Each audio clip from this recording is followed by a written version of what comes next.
Quando a gente olha para a Bíblia, a gente vê que o ter filhos é um mandamento bíblico. Quando Deus criou o homem, antes de criar a mulher, Ele fala para Adão que ele seria, que a sua descendência, Ele fala para Adão que eles deveriam multiplicar e deveriam encher a terra. Portanto, veja, querido, como hoje a sociedade tão secularizada e às vezes a igreja não tem tido o poder necessário para barrar esse tipo de percepção e consecução, a gente vê experiências ruins como essa. Mas quando a gente olha para a palavra de Deus, irmãos, como eu disse, a gente vê o contrário. A gente vê que como na igreja ainda Deus tem preservado o matrimônio entre um homem e uma mulher. Gênesis capítulo 2, verso 24, por isso deixa o homem e se une à sua mulher, não é às suas mulheres. Veja que o casamento bíblico é um casamento monogâmico, ele é entre um homem e uma mulher. E o texto diz que ele se une à sua mulher e os dois serão uma só carne. E o texto diz que eles se unirão e terão uma geração bendita. Isaías fala da geração bendita do Senhor. Isaías fala da família bendita que gera filhos para a glória de Deus. E aprove a Deus utilizar-se de um milagre, que é a fusão entre um gameta masculino e um gameta feminino. É por isso que vem o nome agâmico. Gâmicos vem da palavra gameta. Agâmico significa não gameta, ou seja, não tem sexo, não tem distinção de sexo. E por isso eles não optam por ter filhos. Deus aprove trazer à existência todo ser vivo através da fusão de dois gametas, tanto no reino vegetal como no reino animal e em todos os reinos de ser vivos desse mundo, a não ser indivíduos unicelulares muito precários como um protozoário, uma bactéria, um vírus, em que eles se multiplicam sem essa consecução de gametas masculino e feminino. Por exemplo, essa semana eu fui visitar um casal, tio de um casal muito querido aqui dessa igreja. Fui num sítio muito aprazível lá em Marialva. Passei a tarde com eles, orei com eles, porque esse senhor estava com um problema sério nos rins. E eu fui lá orar com ele, porque afinal de contas, eu acho que a gente tem que orar pela pessoa e com a pessoa. Eu já disse isso aqui. E eu fui presenteado, entendeu, com a pitaia. Você já comeu pitaia, meu filho? Você sabe como é que a pitaia vem à existência, a esse mundo? Interessante que a pitaia, ela vem de um cactus. Ela tem uma flor muito bonita. Ela é uma epífita. O que é uma epífita? É uma planta que cresce através do espalderamento de outra planta ou de alguma coisa que você faz para ela crescer. O interessante é que eu recebi 4 pitaias. 2 roxinhas da cor da IPVO e uma branquinha. O interessante é que a dona do sítio, ela entende muito de flores, de polinização, falou: pastor, a pitaia é uma planta interessante. Eu tenho que levantar bem cedinho pela manhã e fazer a polinização na flor da pitaia, para que a flor da pitaia gere o fruto, porque existem flores masculinas e flores femininas. E eu tenho que pegar o pólen da flor masculina e fecundar no pistilo, que é o órgão reprodutor feminino da flor, e colocar no pistilo da flor feminina para dar esse fruto bonito que o senhor tem. Se não houver essa polinização, não tem fruto. Isso acontece em todos os frutos, e isso acontece com o ser humano. Sem a consecução, sem essa interligação do gameta masculino com o feminino, não há fecundação e não há geração de uma vida. E o interessante é que os insetos, o pastor está falando um pouco da agronomia, viu? Também é cultura. O interessante é que esses insetos, que às vezes você tem tanta raiva deles, Deus colocou-os na natureza para fazer exatamente isso. Exatamente isso. Sabe aquele marimbondo que a gente chama de marimbondo cavalo, que quando ele dá uma voada todo mundo espalha, que parece um helicóptero de tanto barulho que ele faz? Pois é. Aquele marimbondo grande, com aquela aparência aterradora, não é? Que dá medo em tanta gente, é um dos principais responsáveis para polinizar plantas e dar o fruto que às vezes você come. Assim como a abelha, sabia disso? A abelha, além de fazer o mel que a gente bebe e usa em tantas coisas, ela é um dos principais insetos que polinizam flores para que essas flores se transformem em frutos. Agora, preste atenção numa coisa. O órgão masculino, o pólen masculino, ele precisa ser julgado, salpicado no pistilo da flor. Mas a fecundação acontece na flor. A base da flor é que se transforma no fruto. E na realidade, quem carrega o dom maravilhoso de gerar um fruto é a flor. Então a primeira verdade que eu queria dizer nessa manhã para as mamães é que todas vocês são flores. Tudo que é masculino é pólen. Tudo que é feminino é flor. Por quê? Porque é através da flor, fecundada pelo pólen da flor masculina, onde o fruto se desenvolve. Lá dentro, nos mistérios da planta, existe algo que começa a acontecer dentro da base da flor. Essa base começa a inchar, e essa base se transforma em pouco tempo num fruto. E é o que acontece com você, mulher. Deus deu a você um dom maravilhoso. Deus deu a você o dom de receber a fecundação de um pólen, na linguagem das plantas, masculino. Mas quem detém esse poder, essa gerência, esse dom maravilhoso é você, mulher. É no seu ventre que o fruto desenvolve. É no seu ventre que você traz à existência, a esse mundo, uma outra pessoa que, por incrível que pareça, pelo mistério mais profundo de Deus, ele contém aquilo que é de você e aquilo que é da outra planta, do seu companheiro. E quando de repente essas duas coisas se fundem, esses dois gametas, o masculino e o feminino se fundem, começa a haver uma série de modificações e uma série de divisões, e aí forma o fruto precioso, não de uma goiaba, não de uma pitaia, mas o fruto do amor entre um homem e uma mulher. E você, querida mulher, foi galardoada com esse dom maravilhoso de você guardar no ventre um milagre estupendo, porque só Deus consegue explicar de verdade como é que isso acontece. Trazer a esse mundo o fruto bendito da herança do Senhor para vocês. Maria é uma mulher distinta de todas as outras, me perdoem as mamães. Maria teve o que mulher nenhuma nesse mundo teve ou terá. Primeiro, Maria foi escolhida para ser a progenitora do Salvador. Tudo aquilo que Deus preconizou e profetizou no passado, desde o Gênesis, capítulo de número 3, quando Deus disse para Adão e Eva, e principalmente para Eva, de ti nascerá o descendente. E quando ele nascer, ele pisará a cabeça da serpente. Imagine só, querido, que desde os primórdios da civilização humana, desde o jardim do Éden, lá atrás, Deus já havia prometido, na sua soberana decisão e decreto eterno, que no tempo oportuno, no Kairós de Deus, viria a esse mundo o Filho.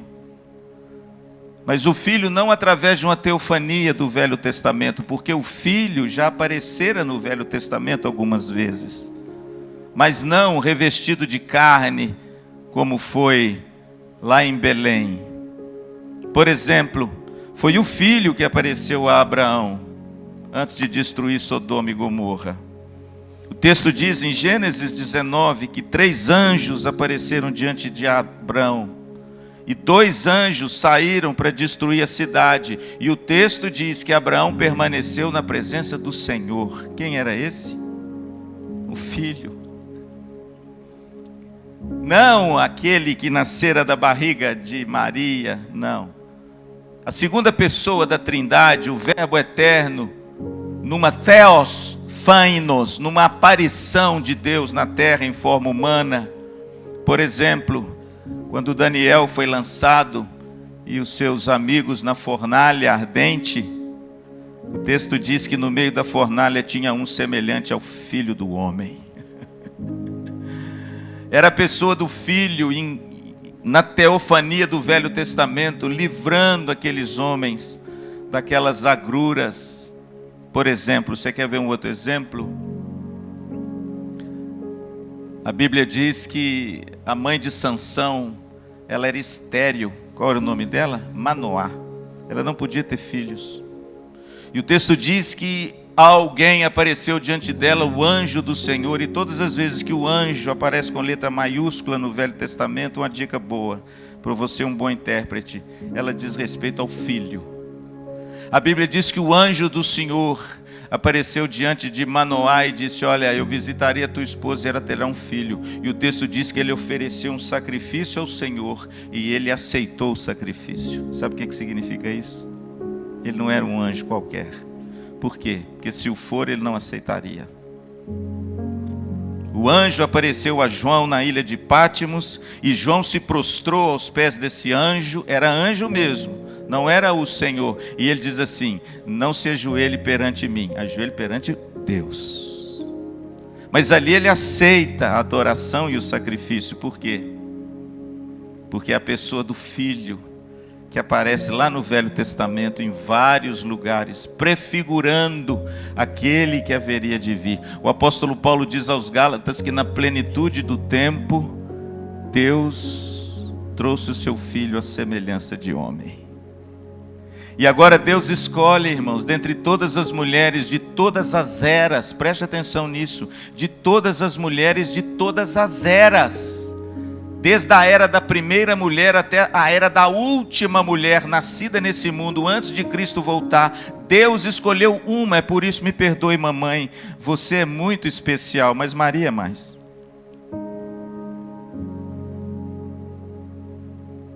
Ela é mais especial, não é porque ela é melhor do que você, não, é porque ela foi escolhida por uma missão diferente da sua. No ventre dessa menina, na cidade de Nazaré, essa humilde moça: pastor, por que o senhor sabe que Maria era uma moça humilde? Muito simples. A Bíblia diz que quando ela leva o menino Jesus, no capítulo 2, no templo, depois que ele foi circuncidado, está lá no capítulo 2, verso 21 ao verso de número 24, ela, para ser apresentado no templo, eles deveriam levar uma oferta. Por quê? Porque Jesus era o seu filho primogênito.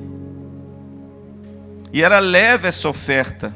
Mas quando ela chega no templo, a oferta dela era o quê? Uma oferta de um pobre. Era uma rola, ou 2 pombinhos. Está lá em Lucas 2. Remetendo a Levíticos, quando fala das ofertas que aquelas pessoas trariam ao Senhor durante a dedicação dos seus filhos. Pastor, e aí você sabe que Maria era uma moça humilde, desposada de um rapaz humilde, que o texto diz que ele era um carpinteiro. Mas foi no ventre dessa moça que aprove a Deus completar a sua obra gloriosa, com a presença do seu Filho, vindo em semelhança de homem, nascer nesse mundo, habitar entre nós, cheio de graça e de verdade. Por isso, querido, que Maria, ela é o exemplo desse dom maravilhoso da maternidade. Esse dom da maternidade maravilhoso, ele encontra em Maria o seu ápice, a sua grande realização. Por quê, pastor? Porque apesar do concílio de Calcedônia, em 491 depois de Cristo, ter asseverado a partir das Escrituras que Jesus é 100% Deus e 100% homem, sem fusão e nem confusão, Nós sabemos que Jesus passou por todos os estágios e processos de uma pessoa comum. Ele foi formado no ventre da sua mãe, como a Gigi formou você, meu filho. Como a Teresa formou a minha Alissa. E como você, mamãe, teve a graça e o dom de Deus de formar o seu filho no seu ventre, Maria experimentou tudo que uma mãe terrena experimenta: enjoo, talvez, vontade de comer sorvete de amora 2 horas da manhã, vontade de repente tomar um suco de cupuaçu, que o seu marido ficou louco porque não encontra isso em lugar nenhum. E lá em Minas eles diziam que se você não satisfazer os desejos, viu, Mariana, da sua esposa, o seu menino vai nascer com cara de cupuaçu. São aquelas lendas lá das Minas Gerais. Mas na realidade, irmãos, quando a gente olha para a vida dessa jovem, frágil, humilde, pobre, ela foi escolhida como receptáculo do Senhor de toda a terra, aquele cuja presença não cabe no universo, aquele que é maior do que o cosmo, coube dentro de um útero de uma menina. Esse milagre na teologia se chama de encarnação. É um milagre, irmãos, extraordinário que o homem não consegue perceber e compreender. Por quê? Porque ele não vem das mãos humanas. Ele vem das mãos de um Deus todo-poderoso que consegue fazer o inevitável, o inefável, aquilo que é incompreensível. O Deus de toda a terra, aquele que estava na criação com Deus, aquele que era, que é e que há de vir, que nós cantamos aqui nessa música tão linda. Aquele que disse que era o alfa e o ômega, aquele que o escritor de Hebreus que disse que nada do que foi feito sem ele se fez, aquele que Paulo diz aos Colossenses que é a coroa da criação de Deus, não o homem, mas é Cristo, tudo converge para ele, tudo é para ele, tudo é para a glória dele, tudo é por meio dele, diz o apóstolo Paulo aos Romanos. E de repente, irmãos, no Kairos, no tempo da oportunidade, aquele tempo de Deus, que não é o meu, não é o seu, não é o tempo Cronos do relógio, veio a essa terra, aquele ser maravilhoso que existia com o Pai, existe com o Pai desde a eternidade, não foi gerado, é coexistente com Deus, da mesma natureza, a mesma pessoa que o próprio Deus. E ele agora, irmão, se reduz, como diz o Filipenses no seu livro, Jesus que eu nunca conheci. Houve um reducionismo dramático, porque esse ser esplêndido agora coube dentro de um útero de uma mulher. E essa mulher, irmãos, estava lá velando o Redentor.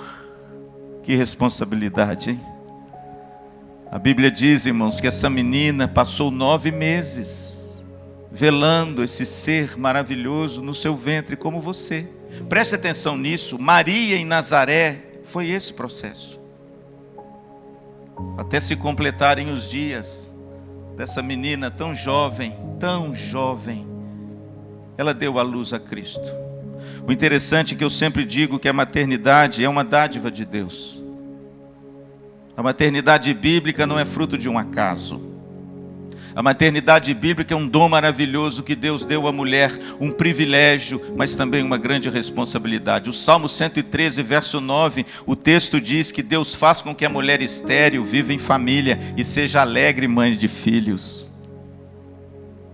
Portanto, minha querida mamãe, e você, minha jovem, que ainda não teve filhos, mas pleiteie um dia arrumar um varão aprovado por Deus e ter dele o seu filho, saiba de uma coisa: a gente nunca tem filho fruto do acaso.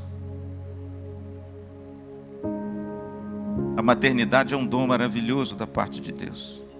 Deus faz com que a mulher estéril viva em família. Pastor, mas eu tenho problemas para engravidar.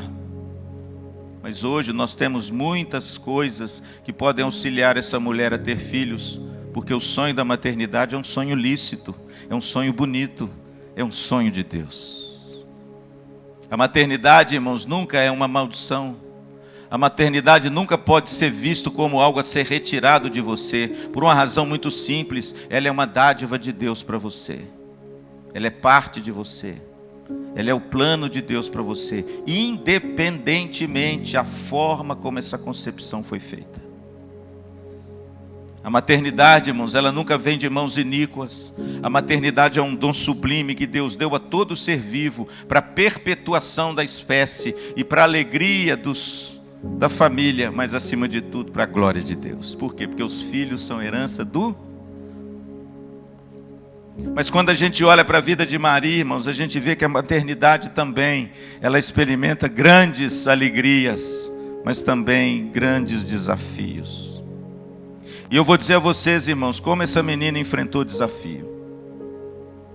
Nova, humilde. Quando o anjo chega perto de Maria, no capítulo 1, no verso 28, ele diz assim: alegra-te, muito favorecida, o Senhor é contigo. O texto diz que a maternidade é um dom que deve dar à mamãe muita alegria. Alegra-te, muito favorecida. Você será galardoada com um dom maravilhoso. E quando ela canta no seu cântico, que está aí na Bíblia, o Magnificar, lá no versículo de número 46, o texto diz assim: então disse Maria, a minha alma engrandece ao Senhor, e o meu espírito se alegrou em Deus, o meu Salvador. Portanto, mamãe, não se entristeça. A gente sabe que o divórcio hoje é uma pauta iníqua em muitos países, né? Mais de 500 mil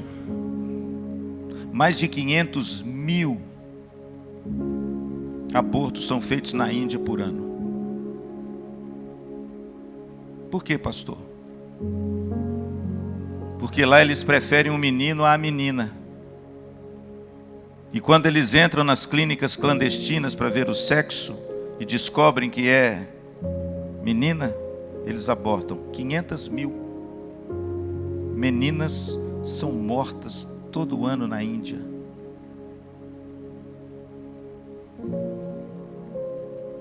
Mas quando a gente olha para a Bíblia, irmãos, a gente vê que a maternidade, ao contrário, ela deve experimentar grandes alegrias. Maria, com toda a dificuldade que ela teve, eu vou mostrar quais são daqui a pouco. Você pode ver que ela compôs um cântico, um hino maravilhoso, que nós cantamos nas igrejas, né? Minha alma engrandece ao Senhor, meu espírito se alegra em Deus, meu Salvador. Pois com poder tem feito grandes coisas, e com misericórdia demonstrado amor santo. Quem não conhece essa canção? A maternidade, querida, é fonte de muita alegria. Ah, pastor, mas o senhor não sabe das lutas que eu tive. Calma, a Bíblia não exime de lutas, não. A Bíblia também diz que a maternidade também é uma fonte de grandes desafios. Na concepção, Maria teve o seu grande desafio. Quando o anjo chegou perto dela com essa mensagem tão alegre, o texto diz que, ao contrário, ela perturbou-se muito. Por quê? Porque ela já percebeu o que vinha por aí. E ela sabia das implicações de uma menina virgem ficar grávida antes do casamento. Hoje é normal, né? Infelizmente. Mas naquele tempo, irmãos, uma menina desposada, ou seja, comprometida com um jovem para se casar, se ela parecesse virgem, vocês sabem disso pelo livro de Levíticos, ela era considerada adúltera e ela era apedrejada até a morte. E quando ela recebe a notícia do anjo, irmãos, ela toma para si isso, porque ela conhecia a palavra de Deus. E a Bíblia diz que ela ficou muito perturbada e pergunta para o anjo: como isso vai acontecer? Pois eu não tive relação com meu marido, em outras palavras, estou frita. O que ele vai pensar? O que minha família vai pensar? Portanto, minha querida, não use desculpas de dificuldades pelas quais talvez a concepção veio até você, porque a maternidade, ela traz isso também. Ela traz algumas dificuldades, e a gente vê que Maria teve uma esteira de dificuldades ao longo de toda a sua vida com Cristo. Por exemplo, o nascimento dessa menina. A Bíblia diz que eles moravam em Nazaré. Pastor, onde fica Nazaré? Na Galileia. A Nazaré fica perto daquelas cidades onde Jesus usou o seu quartel-general de Cafarnaum. Belém fica na Judéia. Fica lá perto do Mar Morto. 120 quilômetros, irmãos. Nazaré da Judéia, da Galileia para Belém na Judéia. caminhos montanhosos, escarpados, caminhos difíceis, pois a Bíblia diz em Lucas capítulo 2 que César Augusto baixou um decreto para que todas as pessoas se licenciassem na sua cidade de origem, e o texto diz que tanto José quanto Maria era de Belém. Ele pega essa menina e faz uma viagem com ela, irmãos, de 120 quilômetros, numa estrada terrível, apenas para poder se recensear em Belém. Dificuldade, irmãos. E quando eles chegam na cidade, a Bíblia diz que ali se completaram os dias de Maria. A acomodação dela foi meio precária. Por quê? Porque quando o menino nasce, o texto diz que não havia lugares para ele naquele lugar bom da casa, mas tinha lugar onde eles colocavam os animais, e foi aí que foi depositado o menino. Que dificuldade, né, irmãos? Eu penso na minha Alice, que nasceu cercada de tantos cuidados no hospital Vera Cruz, lá em Belo Horizonte, um leito bonito, médico limpinho, eu assistindo o parto, tudo dentro da asepsia, tudo bonito. Quando ela nasceu, vermelha, bonita, o médico colocou ela nos meus braços, eu falei, puxa, que coisa gloriosa. Eu fico imaginando, irmãos, Maria nascendo ali, o menino, o rei, o Senhor, o herdeiro de todas as coisas, e ele foi depositado, em vez de num bercinho novo, com toda a asepsia e beleza, ele foi envolto em panos e depositado sobre uma manjedoura. Eu acho, irmãos, escrevi no meu livro Jesus de Nazaré, que quando Maria teve aquele menino naquele lugar tão esquisito, que ela tirou dos braços, enfaixou, limpou e pôs ele na manjedoura, ela deve ter olhado para aquele menino e deve ter pensado assim, quem verdadeiramente é esse moço, esse menino? Que rei é esse? Que Salvador é esse que o anjo me falou, nascendo num lugar desse? Quantas dificuldades, irmãos, essa moça experimentou ao longo desse tempo. Ela pega o menino, leva no templo, circuncida o menino, apresenta o menino no templo. A Bíblia diz que tinham 2 crentaços lá no templo. Primeiro, Ana, avançada em dias, e ela então de repente se alegra ao ver aquele menino, mas o mais impactante no coração dessa jovem mãe foi Simeão. Simeão, quando vê esse menino no templo, na mais tenra idade, um bebê mesmo, porque ele fora circuncidado e depois apresentado. A Bíblia diz que Simeão pega esse menino nos braços e ele diz, Senhor, despede em paz o teu servo, porque agora sim meus olhos já viram a tua salvação. Só que, irmãos, a promessa e a profecia de Simeão não para aí. Ele olha para Maria e diz, Maria, esse seu filho, ele vai ser a derrocada de muita gente, mas ele também vai levantar muita gente. E olha, uma espada transpassará a tua alma. Você imagina, Marília, um médico dizer isso para você, com uma das suas filhas no braço? Pois foi isso, irmãos, que Simeão disse para Maria, uma espada transpassará a tua alma, para que os desígnios de muitos corações se façam.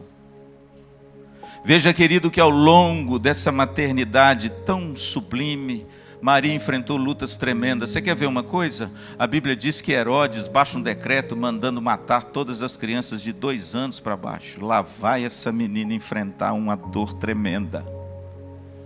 Ela pega esse menino, ela pega o seu marido, ela sai da sua casa, da sua parentela, da sua cidade, da sua família e se exila num país que tinha recordações tão dramáticas do povo de Deus, o Egito. E ali no Egito o anjo diz para José, fica aqui até morrer aquele que quer fazer mal ao menino. Pastor, quanto tempo demorou isso? Mais ou menos 4 anos. A nossa caravana visitou esses lugares lá. Por 2 vezes eu já fui no local aonde a igreja cristã copta do Egito tem como lugar sagrado, que eles dizem que onde ficou a Sagrada Família, lá no Egito. Por 2 vezes nós fomos lá.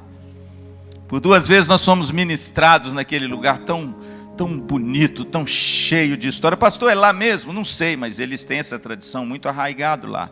Problemas, irmãos, dificuldades, sobressaltos. Por isso, mamãe, deixa eu te dizer uma coisa. Tem um ditado lá em Minas Gerais que é verdade. Ser mãe é padecer no...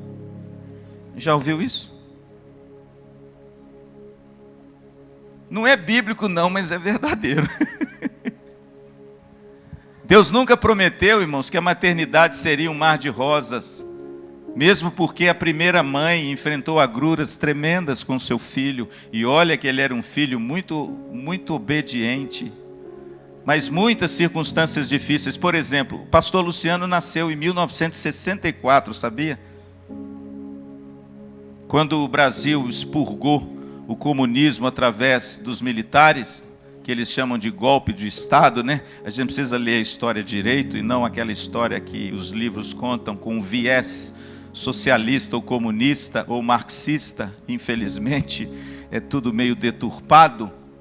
Mas o pastor Luciano nasceu em 1964, quando não existia, viu, meu querido, nem ultrassom. Não existia ultrassom. Como é que sabia o sexo do bebê? Eu acho. Olha, você está comendo muito não sei o quê? Você tem enjoo? Não, então é menino. Sua barriga está pontuda? Não, então é menino. A barriga está baixa? Não, então é menina. Naquele tempo, irmãos, não tinha ultrassom. Naquele tempo tinha raio-x. E a pessoa não fazia raio-x. Por quê? Porque raio-x é perigoso, né? Pode afetar o bebê. E a gente não tinha essas coisas. Então, quando o pastor Luciano nasceu e veio esse menininho, também não tinha essas coisas modernas que tem hoje em dia, de cesarianas. Era tudo parto normal. E a minha mãe, sabe quantos anos ela tinha, Gigi? Quando ela me teve, esse moço bonito, alegre, assim, saudável? Ela tinha 17 anos.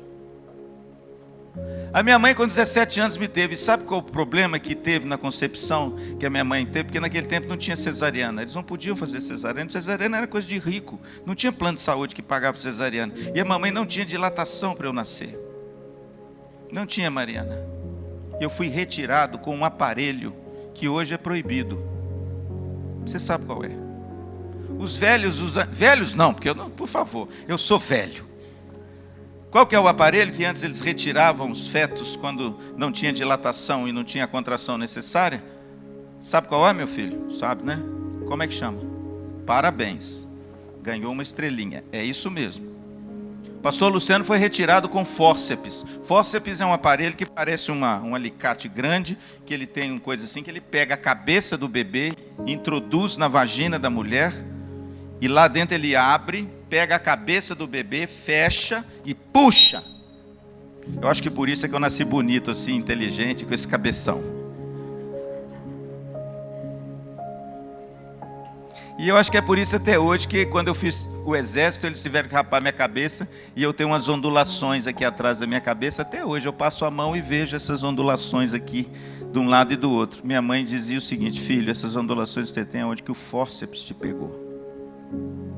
E sabe o que ela falou comigo, Marília? Eu nunca senti tanta dor na minha vida como eu senti quando você nasceu. E sabe o que ela me disse? Eu sempre pensei que você era um moço especial. Não que eu seja alguém especial, mas eu quero te mostrar que a maternidade, ela nos dá grandes alegrias, mas também grande sofrimento. É isso que a Bíblia preceitua sobre as mães. Mas eu creio, e agora eu termino, para as crianças cantarem uma música para as mamães. Eu creio que na realidade, irmãos, se há uma característica mais importante no dom da maternidade aos olhos da Bíblia, é que a maternidade, ela requer uma missão sublime: você transmitir o legado da fé aos seus filhos. Por 2 vezes o texto bíblico diz que Jesus crescia em sabedoria, estatura e graça, no conhecimento de Deus e dos homens. Eu pergunto, quem ensinou? Ou você acha que Jesus aprendeu por osmose? Ou você acha que Jesus, ele aprendeu por meditação transcendental? Não, irmãos. Todos os comentaristas bíblicos são unânimes em afirmar que esses 2 textos que estão em Lucas, no capítulo 2, se reportam aquilo que Maria, principalmente Maria, devotou a Jesus no ensino, na transmissão e no legado da fé. Esse é o maior legado que uma mãe pode deixar para os seus filhos, mesmo porque eu entendo que os homens hoje trabalham muito, né? Eu entendo que você levanta cedo, enfrenta uma luta grande, às vezes chega em casa mais tarde, às vezes está cansado, e às vezes não tem aquela disposição de sentar com seu filho, ensinar, ler uma história bíblica, orar, ensiná-lo a palavra de Deus. Mas, irmãos, isso em muitas vezes foi dado às mães. As mães têm essa missão sublime de ensinar os seus filhos e transmitir esse legado aos seus filhos. A Bíblia, e eu completo, está eivada de textos falando sobre isso. Deuteronômio 6, olha, você instrui o seu filho, inculca no seu filho a palavra, sentado, levantado, coloca essa palavra entre os teus olhos, na tua mão, fala com seu filho em todos os momentos, para que ele se lembre, para que ele conheça o Deus de Israel. O grande legado que uma mãe pode dar ao seu filho, viu, mamães? Por favor, me perdoe, não é um diploma. O diploma é importante. O diploma é muito bom quando você custeia o ensino do seu filho. Você tendo condições, coloca numa escola boa, numa escola, né? Infelizmente hoje uma escola boa é particular, porque as públicas estão infestadas de uma ideologia nefasta.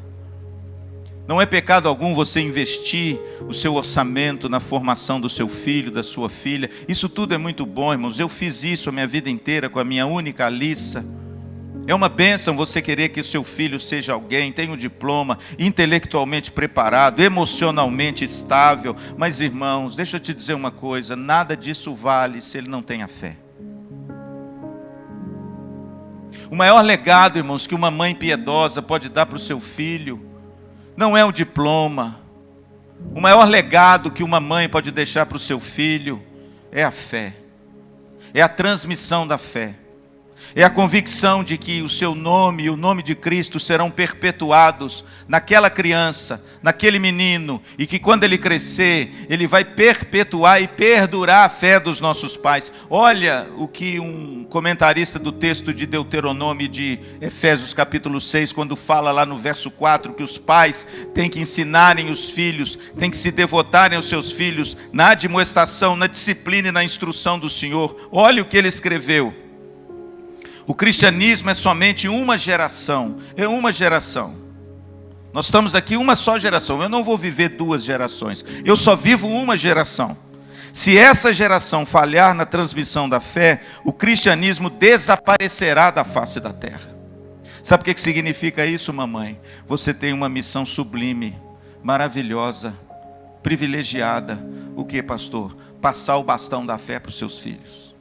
Como uma grande corrida de revezamento 4x100, naquela que 4 corredores correm 100 metros até a exaustão, e quando chega nos 20 metros finais, o outro começa a correr do seu lado, e você então passa o bastão para aquele, e ele então acelera, e você desacelera, na certeza do quê? Que aquele que pegou o bastão vai vencer os 100 metros com toda a diligência. Essa é a transmissão da fé pelos pais. Essa é a imagem bonita do que você, mamãe, precisa fazer com seu filho. Tá certo, pode colocar no judô, pode colocar na ginástica, pode colocar na esgrima, pode colocar no basquete, pode colocar não sei o quê. Por favor, cuidado, para você não encher esse menino de tanta coisa que chega, o menino está exausto, não aguenta mais nada. Mas, por favor, mamãe, não negligencie esse dom maravilhoso, essa vocação maravilhosa que Deus deu a você, de gerar filhos para a glória de Deus, igual Timóteo, né? Quando Paulo passa em Listra, ele vê aquele jovem Timóteo, um menino diferenciado. Na sua segunda carta, no capítulo 1, no verso 4, e no capítulo 3, versículo 14, ele fala assim: olha, eu estou lembrado, Timóteo, das tuas lágrimas. Estou lembrado também da fé que existiu antes na sua avó, Lloyd, e na sua mãe, Eunice. E lá no capítulo 3, em 2 Timóteo, ele diz assim: porque você, Timóteo, foste inteirado nas sagradas letras desde a infância. Aí eu pergunto, Maria, por quem? Por que Timóteo foi inteirado nas sagradas letras desde a infância? Pela sua mãe Eunice, dedicada, diligente, que inculcou, que cravou profundamente a palavra de Deus no coração de Timóteo. Mamãe, deixa eu te lançar um desafio. Você tem feito isso com seu filho? Ou você tem entregue o seu filho à escola? Ou você acha que na escola eles vão inculcar, eles vão ferir o seu filho com a palavra de Deus? Eu quero terminar, irmão, com um testemunho muito bonito de um dos grandes pregadores, um dos grandes homens da história da igreja, que foi John Wesley. John Wesley, junto com George Whitefield, foram os grandes pregadores na sua época do século XVII. John Wesley foi um inglês, irmãos, que pregou mais de 42 mil sermões. E a biografia de John Wesley diz que o tempo e o percurso e os quilômetros que ele percorreu de cavalo, pregando o evangelho ao longo da sua vida, dava para dar 10 voltas ao redor da terra. Foi o tempo que esse homem andou a cavalo, pregando, falando do amor de Deus. Um acadêmico, um professor de Oxford, John Wesley, um grande pregador, irmãos. Olha a biografia da mãe desse homem, porque quando a gente olha um grande homem, a gente se esquece, né, que está por trás dele. Permitam-me um minutinho. Susana era uma santa mulher consagrada. Mesmo tendo de cuidar dos seus 19 filhos, ela encontrava muito tempo no decorrer de seu dia atarefado para ensinar lições bíblicas e histórias bíblicas às suas crianças e orar por elas. Foi isso que fez dos meninos o que eles se tornaram. John Wesley foi a estrela da Inglaterra dos seus dias, o maior pregador inglês de todos os tempos. E Charles Wesley, o seu irmão, foi o grande escritor que deu ao mundo alguns dos mais inspirados e belos hinos que já foram cantados na igreja. Por trás desses meninos existiu quem? Uma mãe